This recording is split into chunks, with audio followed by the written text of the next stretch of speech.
राजनांदगांव जिला न्यायालय परिसर में उस समय अफरा तफरी का माहौल बन गया जब पुलिस ने एक संदिग्ध व्यक्ति को हिरासत में लिया। बताया जा रहा है कि व्यक्ति न्यायालय परिसर में संदिग्ध गतिविधियों में संलिप्त पाया गया, जिसके बाद तत्काल पुलिस को सूचना दी गई और मौके पर कार्रवाई की गई। पुलिस अधिकारियों के अनुसार संदिग्ध व्यक्ति की गतिविधियों पर पहले से नजर रखी जा रही थी। जैसे ही उसकी मौजूदगी और हरकतों को लेकर पुख्ता सूचना मिली, पुलिस टीम ने तुरंत कार्रवाई करते हुए उसे पकड़ लिया। प्रारंभिक पूछताछ के बाद संदिग्ध को थाने ले जाया गया, जहां उससे गहन पूछताछ की जा रही है। फिलहाल पुलिस संदिग्ध व्यक्ति की पहचान करने और उसके न्यायालय परिसर में मौजूद रहने के कारणों की जांच कर रही है। सुरक्षा को देखते हुए जिला न्यायालय परिसर में सतर्कता बढ़ा दी गई है। पुलिस का कहना है कि मामले की हर पहलू से जांच की जा रही है और जांच पूरी होने के बाद ही स्थिति स्पष्ट हो सकेगी।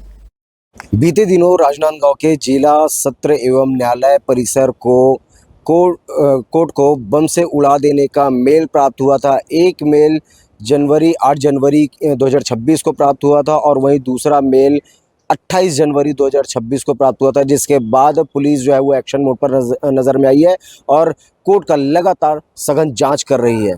लगातार बीडीएस की टीम भी जांच कर रही है, तमाम बम स्क्वाड की टीम भी लगातार जांच कर रही है। वहीं आज दिनांक को ये भी सूचना मिलता है कि बाहर से कोई एक संदिग्ध व्यक्ति आया हुआ है, जिसके बाद कोर्ट परिसर में हड़कंप मच गया। हड़कंप मचने के बाद एक वकील से वो जो बाहर का संदिग्ध व्यक्ति बताया जा रहा है वो आकर के मिला। क्या कुछ बातें हुई, उनसे बात करेंगे। जी, कौन व्यक्ति था, कहाँ पर आया, क्या बात हुई आपसे?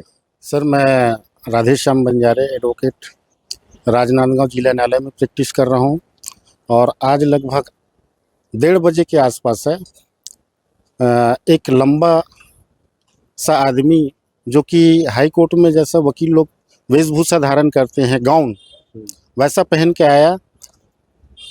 पीठ के पीछे वो पिट्ठू वाला बैग लटकाया हुआ था और मेरे टेबल के पास आया। ऊपर मंजिल में मेरा टेबल है और वहीं पे टी नागेश राव का टेबल भी है।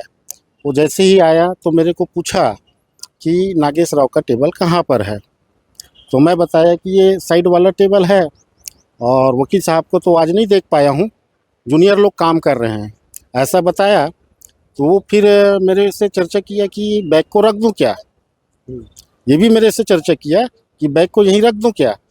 तो फिर मैं उतना ध्यान नहीं दिया उसको और वकील साहब से बात कर लो, नंबर दिया हुआ है, ऐसा करके बोला।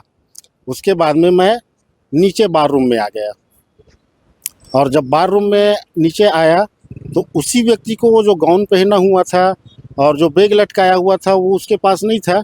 जैसे मैं एक काला कोट पहना, यानी कि जो कोर्ट परिसर में आपके पास जो व्यक्ति आया था, जो संदिग्ध व्यक्ति बताया जा रहा है वो आया था, वो यहाँ आने के बाद अपने बैग को छोड़ करके कोर्ट परिसर से निकल गया? हाँ बिल्कुल। नहीं, यानी मैं जब बार रूम में आया था उस समय वो बार रूम की साइड आया। हाँ।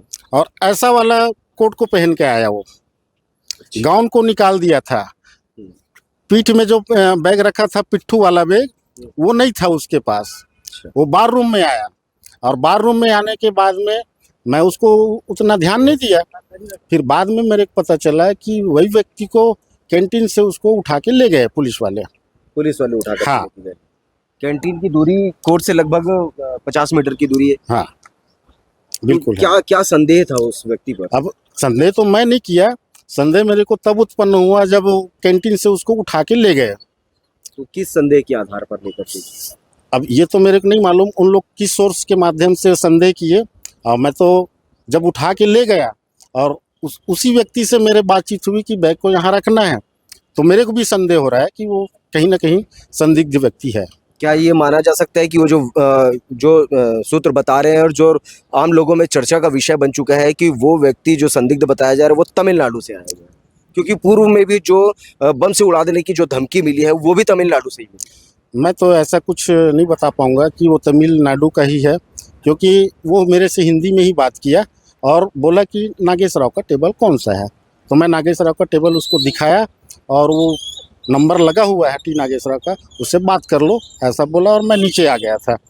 और उसी समय जिस समय वो टी नागेश बैग को रख दूं क्या, ऐसा मेरे को बोला, तो मैं वकील साहब से चर्चा कर लो और जूनियर लोग काम कर रहे हैं, ऐसा इतना ही चर्चा हुई। मैं नीचे आ गया फिर और नीचे में वो गाउन जो पहना था उसको निकाल के आया वो बैग भी नहीं था। तब संदेह बढ़ा। तब अब फिर बाद में मैं पता चला कि कैंटीन से उठा के उसी व्यक्ति को ले गया है, तब मेरे को संदेह हुआ कि हाँ भाई ये संदिग्ध व्यक्ति हो सकता है।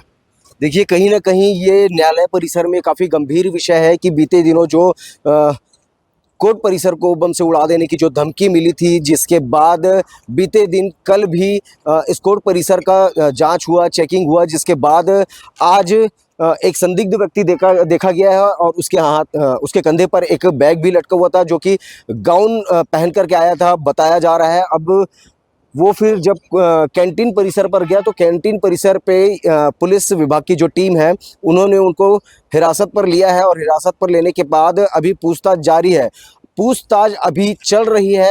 अब आपको बता दें कि तकरीबन अभी 15 मिनट पहले बीडीएस की टीम भी यहाँ पर जिला न्यायालय एवं सत्र परिसर में आए हुए हैं और वो भी अब लगातार जांच कर रहे हैं। अब देखना तो ये होगा कि पुलिस इस विषय पर क्या कुछ बयान देती है, क्या उसके जो लाए हुए जो थैले हैं उसके थैले पर क्या कुछ मिलता है कि वो जो संदिग्ध व्यक्ति के रूप में आया था वो कौन है, वकील है या किसी भी प्रकार के अन्य व्यक्ति है।